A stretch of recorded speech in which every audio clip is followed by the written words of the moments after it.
Всем привет! Меня зовут Света, также вы можете называть меня Лана. И в 2018 году я выиграла стипендию правительства Республики Кореи, которая также называется KJSP. И мне до сих пор приходит огромное количество сообщений с вопросами о том, как же я смогла это сделать, какие документы я прикладывала, как проходило мое интервью, и на какие вопросы я отвечала, что я отвечала. И для ответов на все эти вопросы я решила записать данное видео. Я надеюсь, что оно будет вам полезно. Конкурс на грант проходит 2 раза в год, в сентябре на undergraduate и в феврале на graduate. Также 2 раза в год выходят гайды, в которых содержится вся информация по поступлению, документам, а также университетам и специальностям. Обязательно прочтите гайд перед тем, как задавать вопросы. Ссылку на гайд, по которому я поступала в этом году, я оставлю внизу видео. Если у вас будут вопросы или вы захотите, чтобы я сняла видео с подробным разбором всех документов, которые необходимы, то, пожалуйста, дайте мне знать. Что касается меня, то я обнаружила информацию по этому гайду совершенно случайно в одной из групп ВКонтакте. На тот момент я как раз приехала со стажировки из Кореи, из Сеула, и я училась в университете Чунан 4 месяца. И мне очень хотелось вернуться в Корею, мне там понравилось, и я решила попробовать свои силы еще раз. Особой уверенности в своем поступлении у меня не было, поскольку я проанализировала статистику поступлений в предыдущие годы, и в основном брали людей, которые обладают хорошим уровнем корейского, разговорного корейского, и у них обычно был топик 5 или 6 уровень. То есть эти люди освобождались от года изучения корейского языка и сразу приступали к изучению специальности. Вопрос о том, какой трек выбрать, университетский или посольский, это очень сложный вопрос. И я даже не знаю, что можно посоветовать, но все же могу дать какие-то рекомендации, исходя из своего личного опыта и опыта моих знакомых и друзей. Для тех, кто не знает и не знаком с этой системой, по посольскому треку вы сначала сдаете документы в посольство, затем вас вызывают на интервью, затем вас отбирают после интервью, и ваши документы направляются в Корею. Там уже с вашими документами работает офис NIED, и если он также отбирает вас, то ваши документы отправляются в 3 выбранных вами университета, где вашу кандидатуру также рассматривают и могут как выбрать вас, так и не выбрать. По университетскому треку вы отправляете документы в один выбранный вами вуз, и затем он рассматривает вашу кандидатуру, и если одобряет, то также отправляет ваши документы в корейский офис NIED, и если они выбирают вас, то считайте, что вы уже поступили. На мой взгляд, подавать документы по университетскому треку надо в том случае, если: первое, вы уже учились в университете в Корее по обмену, у вас есть, например, там какие-то знакомые профессора, они могут сказать за вас какое-нибудь слово кому-нибудь, и таким образом ваши шансы увеличиваются. У вас есть определенный вуз на примете, и этот вуз не входит в 3 лучших. Потому что, на мой взгляд, по университетскому треку попасть в один из этих 3 вузов очень сложно. Хотя мои знакомые, мои друзья поступали по университетскому треку в эти 3 вуза, но все же лучше не рисковать, на мой взгляд. Третье, если вы выбрали региональный вуз. Мне кажется, с университетским треком здесь также довольно много шансов. И 4, посольство вашей страны принимает документы только если у вас есть топик. И чаще всего это топик выше 3, например, Казахстан и Узбекистан. В таком случае у вас есть только один вариант – это подавать по университетскому треку. Ну, конечно, если у вас нет такого топика высокого. Я сначала рассматривала только университетский трек, поскольку мне казалось, что по посольскому у меня шансов нету вообще абсолютно ни одного, поскольку топика у меня нету вообще.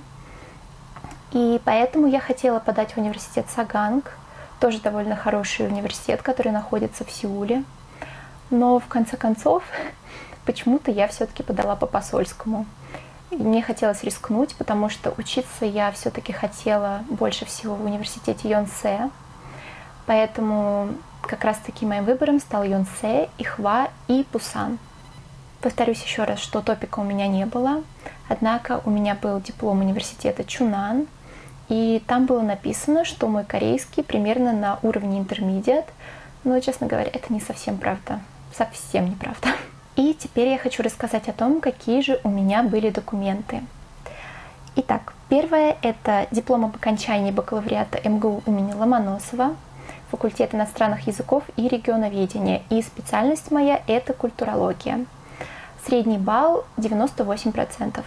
Далее все тот же диплом студента по обмену из университета Чунан. Там у меня тоже были довольно неплохие баллы, и средний балл был 92,7%. А далее у меня были 2 грамоты из 11 класса о том, что я хорошо учусь и организовываю различные мероприятия. И следующее – это примерно 6 или 7 грамот, они спортивные, по стрельбе из лука. И также я приложила свою зачетку о том, что я кандидат в мастера спорта. А мне кажется, что если у вас есть какие-то спортивные грамоты, достижения, если у вас есть зачетка, то это будет просто замечательно. Мне кажется, что корейцам это очень важно, им это интересно, поэтому обязательно прикладывайте. Также у меня был сертификат одного из британских университетов о том, что я отучилась там на летних курсах. И, конечно же, у меня был сертификат о знании английского языка, IELTS, и там мои баллы — это 7 баллов, то есть уровень C1. Вот, в принципе, и все документы, которые у меня были, не такой шикарный набор, но хоть что-то. Очень важно заверить ваши документы и перевести на английский язык или корейский все те, которые не на английском и не на корейском. Однако, честно говоря, на мой взгляд, именно ваши письменные работы, то есть ваши эссе, они могут играть гораздо большую роль, чем все остальные ваши документы и награды. В моем случае, в первом эссе я просто описала, какой я человек, мой жизненный путь, мою краткую биографию, почему мне интересна Корея, как я встретилась с ней в первый раз, какие были мои впечатления и почему я хочу продолжить наше знакомство и учиться там. Когда я писала это эссе, я пыталась представить себя человеком из комиссии и хотела действительно донести до него, что я люблю Корею, хотела показать, какой я человек, заинтересовать. И мне кажется, это именно то, что и нужно сделать именно в первом эссе.